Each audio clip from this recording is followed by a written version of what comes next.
in Rome. You have to have eyes in the back of your head. What if she didn't? If she's lying in a hospital bed hooked up to drips and beeping technology? If we haven't heard anything because she wasn't carrying ID? My diaphragm clutches. I can't let a breath out. The back of my neck prickles with cold sweat. Sometimes I get it from my groin to my knees, and my clothes will be soaked in seconds. Breathe. Sit down. Stop being so ridiculous. Of course she hasn't had an accident. She's just ignoring you, because finally she can. To distract myself, I put the kettle on, but I still feel discomfort prowling about inside my head. I stand there tap-tapping my fingernails on the fake granite. How many hours until bedtime? I used to do this with wine. Wait until 4 o'clock, then I could sink the bottle. Now, it's sleep. Those magical 9 or 10 hours where I managed to give life the slip. At first I figured if I got up early, I could call it a day early, because evenings are always the hardest for me to be alone.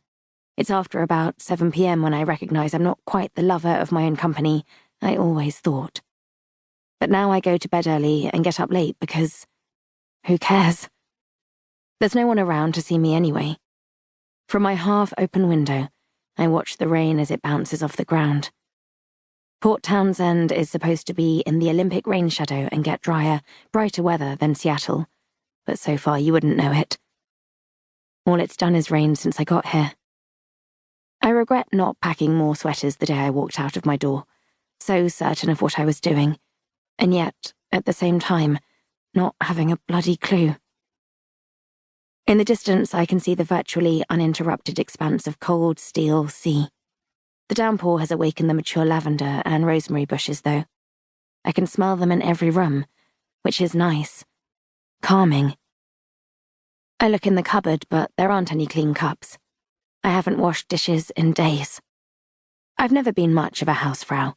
My modus operandi tends to be, watch the place become an utter disaster, then wait 1 more week.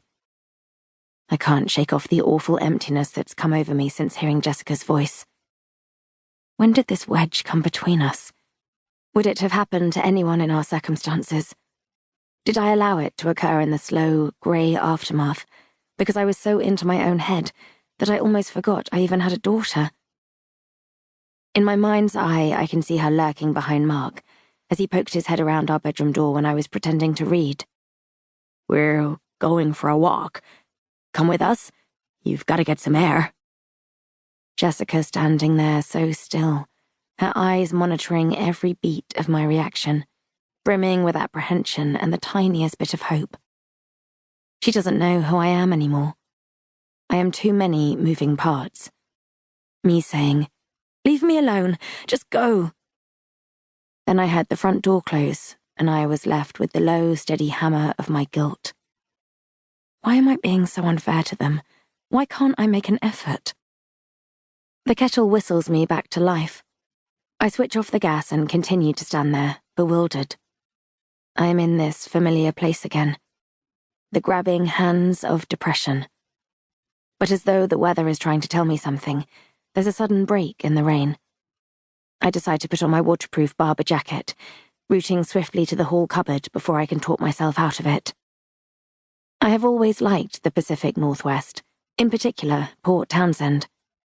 For no sensible reason, because it's rainy, green, historic, and on the water, it reminds me of England, even though I grew up in the countryside, not on the coast. Mark and I came here once or twice when Jessica was a baby. I have retraced the gritty path of that happiness so many times lately.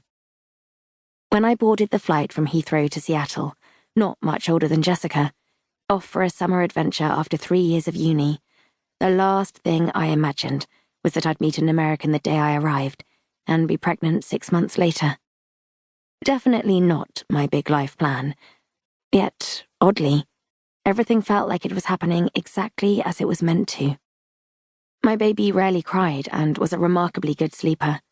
Mark was a doting father, 5 years older than me, juggling his first promotion at Microsoft, plus night school to get his patent engineer qualification. We were hopelessly unprepared and fudging it. Yet, I was aware of being blessed, which must